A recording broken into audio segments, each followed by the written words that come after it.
Hello नमस्कार and welcome back again to Top Gallant Academy. स्वागत है आप सभी का। और आज बहुत ही खास वीडियो आप सबके लिए हम लाए हैं। वो ये है कि एमपीएसआई 2025 इसका सिलेबस ड्रास्टिकली इन्होंने चेंज कर दिया है। यूपीएससी जैसा सिलेबस ऑलमोस्ट 50% कर दिया है। तो इस वीडियो को स्किप मत करिएगा। वो सभी कैंडिडेट जो एसआई बनना चाहते हैं, दरोगा बनना चाहते हैं एमपी में, जिनका सपना है कि वर्दी उनको चढ़े और वो काम करें एमपी के लिए, देश के लिए काम करें, तो ध्यान से सुनिएगा क्योंकि बहुत ज़्यादा इंपॉर्टेंट होने वाला है ये वीडियो। इसमें ऐसी-ऐसी बातें मैं बताऊँगा जहाँ से पढ़ के आप इस एग्ज़ाम को ईज़िली क्रैक कर सकते हैं। क्योंकि जो सिलेबस और जो प्रोसेस इन्होंने कर दी है इस एग्ज़ाम की, ये एग्ज़ाम किसी भी तरीके से मतलब एसआई के लिए आप 4 स्टेजेज़ में एग्ज़ाम करा रहे हैं। बहुत इम्पोर्टेंट है ये जानना। 4 स्टेजेज़ में एग्ज़ाम हो रहा है। पहले प्रिलिमिनरी एग्ज़ामिनेशन, फिर वो आपसे मेंस लेंगे, फिर उसके बाद फिज़िकल स्टैंडर्ड टेस्ट होगा, फिज़िकल होगा, ठीक है? और उसके बाद इंटरव्यू भी कंडक्ट करा रहे हैं। मतलब बहुत लेंथी प्रोसेस, उसके बाद आपको एसआई बना रहे हैं। तो और सिलेबस क्या है? सिलेबस में यूपीएससी का सिलेबस इन्होंने डाला हुआ है। ठीक है? यूपीएससी का सिलेबस इन्होंने डाला हुआ है। प्रीलिम्स में क्वालीफाइंग किया हुआ है, मेंस और फिजिकल और इंटरव्यू के यहाँ पे नंबर जुड़ेंगे। ये सारी डिटेल मैंने पुराने वीडियो में बताया है आपको, जिसकी लिंक डिस्क्रिप्शन में मैं दे रहा हूँ। आप पूरा प्रोसेस जान सकते हैं कि किस तरीके से ये लोग एग्ज़ाम कराने जा रहे हैं। एमपी गवर्नमेंट एग्ज़ाम कराने जा रही है एमपीएसआई का, ठीक है? आज हम बहुत ज़्यादा इम्पोर्टेंट बात करेंगे, बुक लिस्ट के बारे में बात करेंगे, कहाँ से क्या पढ़ना है ये बात करेंगे और सिलेबस से कैसे प्रश्न आएँगे। क्योंकि जिस तरीके का इन्होंने ये सिलेबस किया है, ये सिलेबस सब्जेक्टिव बहुत है, ठीक है? मुझे तो मतलब ये समझ में नहीं आ रहा है कि ऑब्जेक्टिव क्वेश्चंस बनाएँगे कैसे आप? हालाँकि सिलेबस दिया है तो क्वेश्चंस तो बनेंगे, लेकिन उस लेवल के तो नहीं बनेंगे जिस लेवल लेवल का सिलेबस यूपीएससी में डाला है, लेकिन क्वेश्चन वहीं से रहेंगे, ठीक है? तो क्या स्ट्रैटेजी रहेगी? किस तरीके से हम पढ़ेंगे? इन सब की इसमें हम चर्चा करेंगे। देखिए, अगर आपने नोटिफ़िकेशन देखा है, जिसमें डिटेल इन्होंने प्रोसेस बताई है, उसमें ये प्रीलिम्स का सिलेबस ये बताया हुआ है, राइट? किसका सिलेबस बताया हुआ है ये? ये प्रीलिम्स का सिलेबस यहाँ पे आपके सामने। नो डाउट बहुत ही जनरल सा सिलेबस है। हिंदी की जो ग्रामर है या हिंदी भाषा से जो क्वेश्चंस बनते हैं वेरियस एग्जामिनेशन में, वो यहाँ भी बनेंगे। Is it okay? फाइन, ठीक है? पता है भाई कहाँ से पढ़ना है, ये सब पता है, सब जानते हैं। अंग्रेजी के भी बेसिक क्वेश्चंस बनेंगे, सब जानते हैं, लेकिन कितने कौन से कैसे क्वेश्चंस आएँगे, ये 10 यूनिट यहाँ पे रखी हुई हैं, ठीक है? 10 यूनिट और 100 प्रश्न हैं। यानी कि हम और 2 घंटे की अवधि है, यानी कि हम कह रहे हैं कि 10-10 प्रश्न यहाँ से बनेंगे, ठीक है? 10-10 प्रश्न बनेंगे। ये मैंने पिछली वीडियो में बताया है, जैसा कि मैंने बताया, लिंक डिस्क्रिप्शन में देखें। तो अब यहाँ बुक लिस्ट कैसे पढ़ें, कहाँ से क्या पढ़ना है, इसकी हम इसमें बात करें। तो हिंदी ठीक है, अंग्रेजी ठीक है, ये बेसिक यहाँ से पूछा जाएगा हिंदी और इंग्लिश का। विश्लेषणात्मक क्षमता, यहाँ पे रीज़निंग की बात हो रही है, ठीक है? इतिहास, बेसिक जो हिस्ट्री की बुक्स हैं, ठीक है? भूगोल, विज्ञान, सिविक्स, नागरिक शास्त्र, यानी कि यहाँ पॉलिटी की बात हो रही है, खास तौर पे कॉन्स्टिट्यूशन की, संविधान की, ठीक है? संविधान।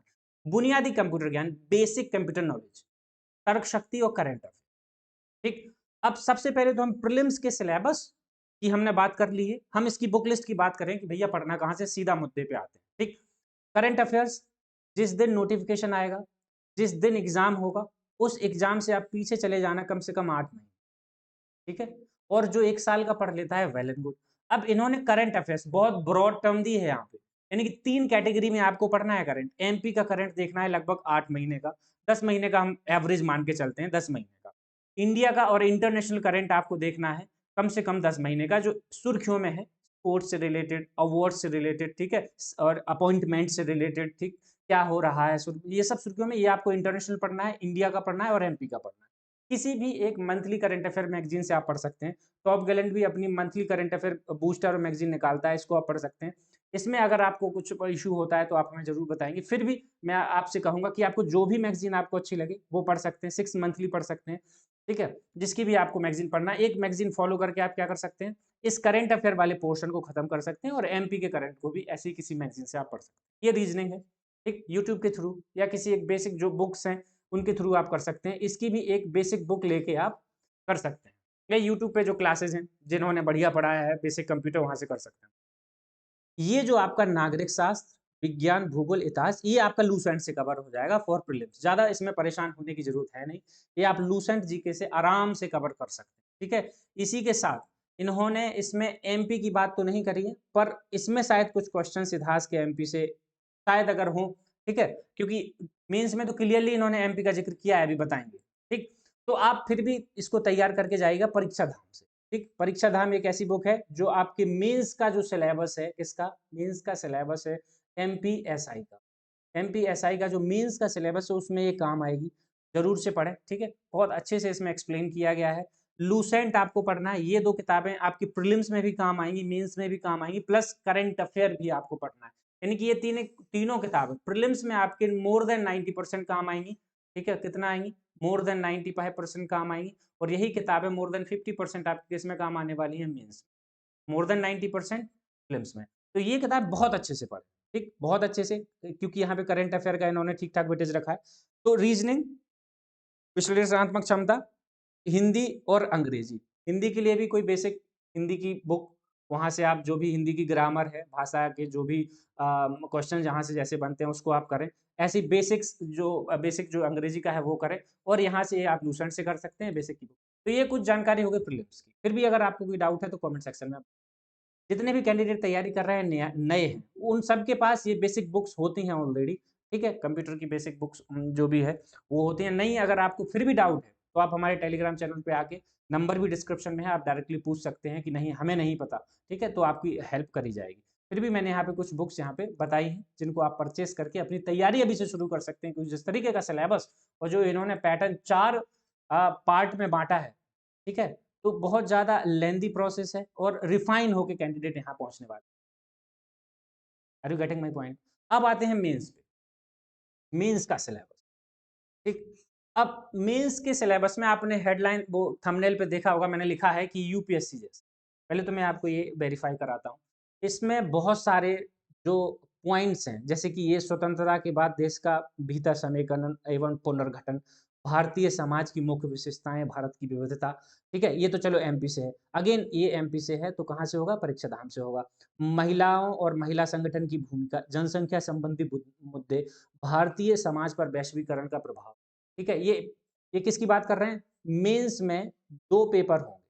तो जो पहला है सामान्य अध्ययन 300 नंबर का, उसके पार्ट 1 की बात कर रहे हैं हम, पार्ट ए इसको बोल सकते हैं, जो कि 150 अंक का होगा, उसकी हम इसमें बात कर रहे हैं। इसके अलावा ठीक है, फिर भाग खा है यानी कि पार्ट बी है जो 150 नंबर का होगा, तो पेपर 1 कंप्लीट हो जाएगा। अब ये देखिए, ये जो एक्चुअली ये जो वो है, मैं आपको बताऊं, इधर, ठीक है, यहाँ पे देखिए स्वतंत्रता के अंदर, ये मैंने यूपीएससी का लेटेस्ट जो नोटिफिकेशन आया है 2025 का, वहां से ये डाउनलोड किया है।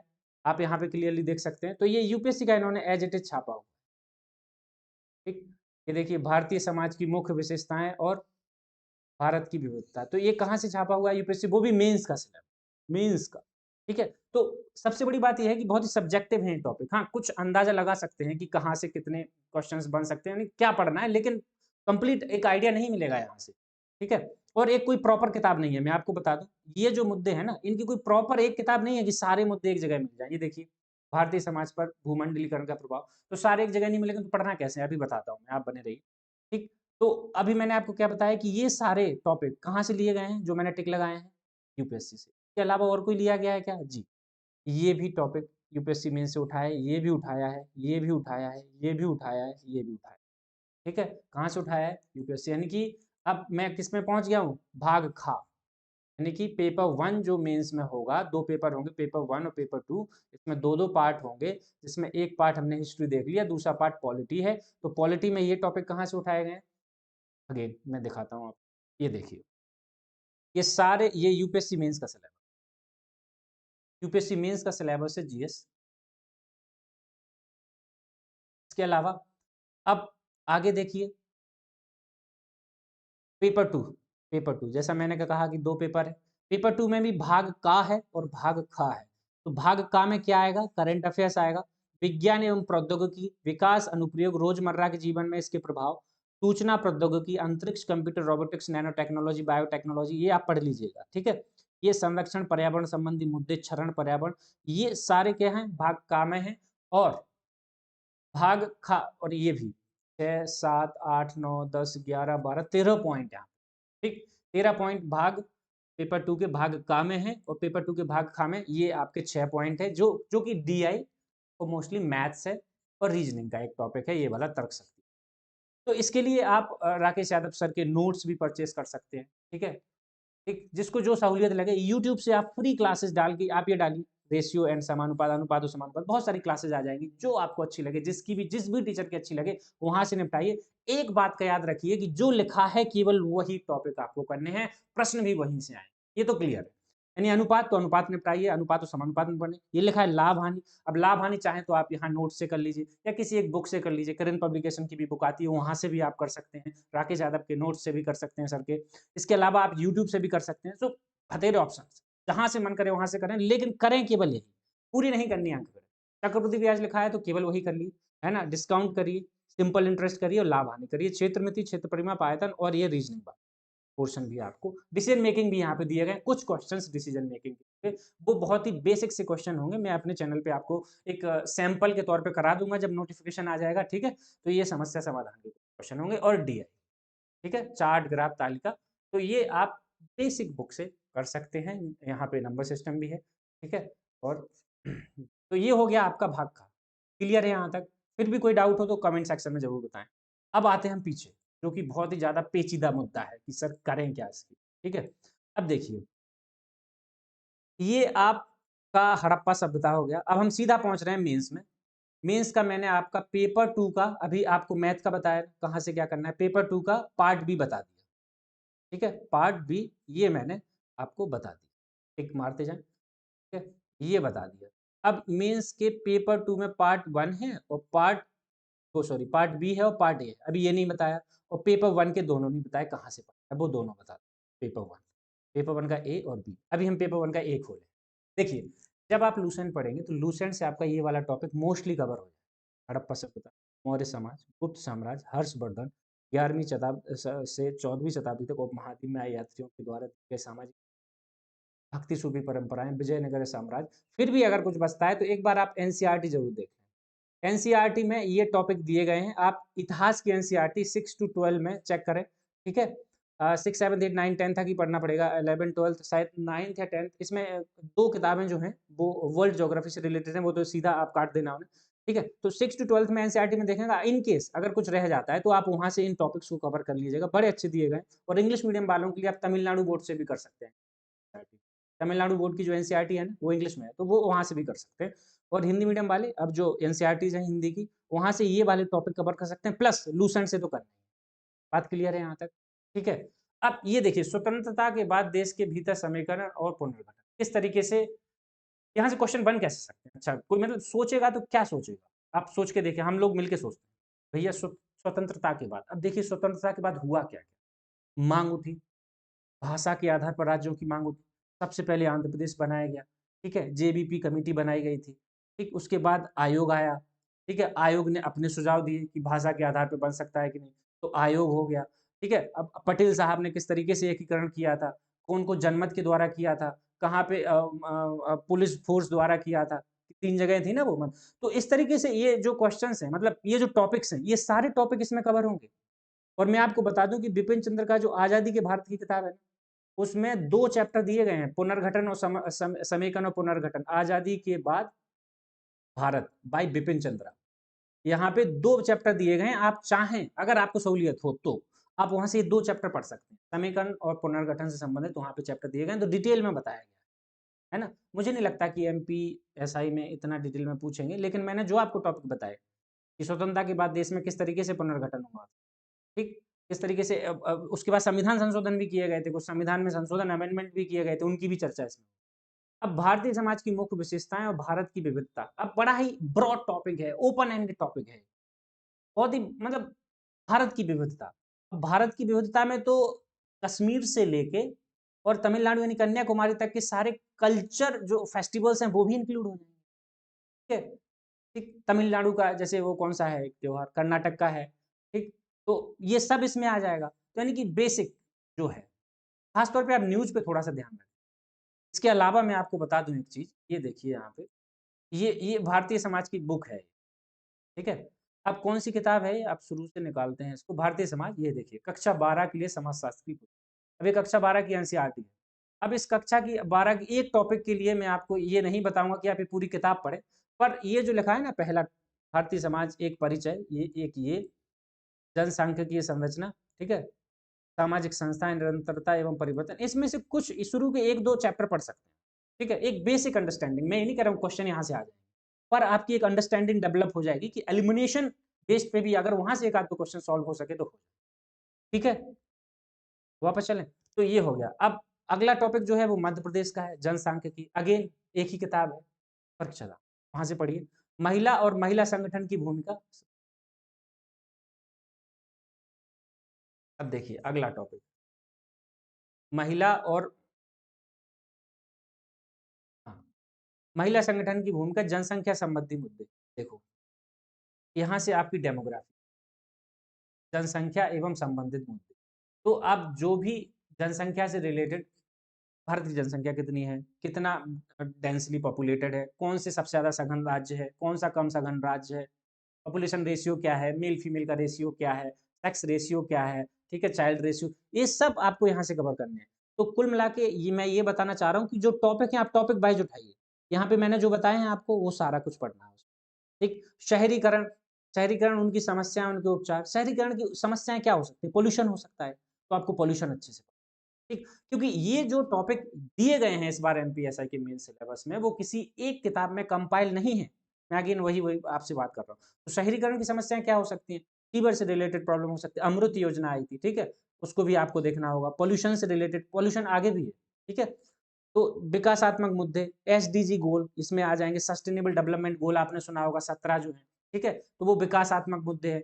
गरीबी, ठीक है, गरीबी से रिलेटेड कितनी योजनाएं चलाई जा रही हैं, ठीक है, प्रधानमंत्री जो वो अन्नदाता योजना चल रही है। इसके अलावा ये सब योजनाएं आगे भी इन्होंने दी हैं, मैं अभी बताता हूँ। तो इस ऐसे हमें सोचना है, ठीक। मैं अपने चैनल पे भी जिस दिन नोटिफिकेशन आएगा उस दिन कुछ क्लैरिटी मिलेगी तो जरूर से फिर से आपको बताऊंगा कि इस टॉपिक में आप क्या क्या पढ़ लीजिए, ठीक है। और इसके लिए आपको जुड़े रहना होगा हमारे टेलीग्राम चैनल से, जिसकी लिंक डिस्क्रिप्शन भी ज्वाइन करें हमारे टेलीग्राम चैनल, जहाँ पे आपको सबसे पहले और सबसे फास्ट आपको न्यूज़ मिलती है एमपीएसआई और एमपी से रिलेटेड जितने भी एग्जाम्स हैं। अब भारतीय समाज पर वैश्वीकरण का, ये देखिए बड़ा ही सब्जेक्टिव टॉपिक है, भारतीय समाज पर वैश्वीकरण का प्रभाव। अब इसमें क्या पूछ सकता है इंपॉर्टेंट, एक तो टेक्नोलॉजिकल, ठीक है, टेक्नोलॉजी इस तरीके से डेवलप हो रही है उसने सबको प्रभावित किया है, राइट। कज़ीन हो गया आपका, खाने का हो गया, कल्चर हो गया, ठीक है, जो कल्चर को अडॉप्ट कर रहे हैं। ट्रांसपोर्टेशन, भारतीय समाज पे ट्रांसपोर्टेशन, यानी कि हमारे पास भी तो जैसे बुलेट ट्रेन कहीं और चली, ठीक है, हाइपर लूप की बात हो रही है, एयर ट्रांसपोर्ट की बात हो रही है। तो समाज पर वैश्वीकरण के क्या क्या प्रभाव पड़ सकते हैं, इससे रिलेटेड भी टॉपिक जो है मैं आगे आने वाले दिनों में जब नोटिफिकेशन आएगा तो बता दूंगा कि आप यहाँ से इतने पढ़। तो मोटा-मोटी मैंने आपको ये वाला टॉपिक बता दिया है, ये बता दिया है, ये बता दिया है, मध्य प्रदेश का बता दिया, महिलाओं से रिलेटेड मैंने ओरली आपको बता दिया कि ये टॉपिक आप डेमोग्राफी से पढ़ लीजिए, एसडीजी पढ़ लीजिए, पॉल्यूशन पढ़ लीजिए, ठीक है? और ये हो गया। अब आगे चलते हैं। इम्पोर्टेंट, बहुत ज़्यादा इम्पोर्टेंट, ये तो पढ़ना ही है आप।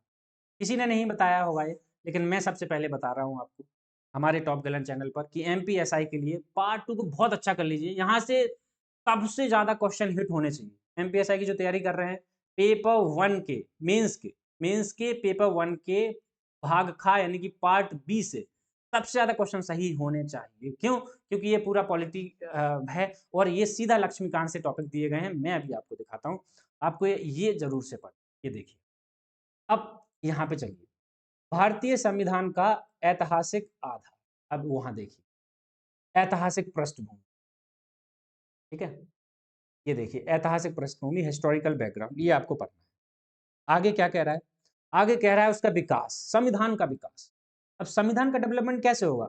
संविधान सभा की मांग, फिर गठन, कार्यप्रणाली, समितियाँ, ठीक है, इस तरीके से विकास हो रहा है ना, जिसमें संशोधन भी आएँगे, ऑलरेडी संशोधन इंक्लूड, लेकिन आगे भी दिया गया है।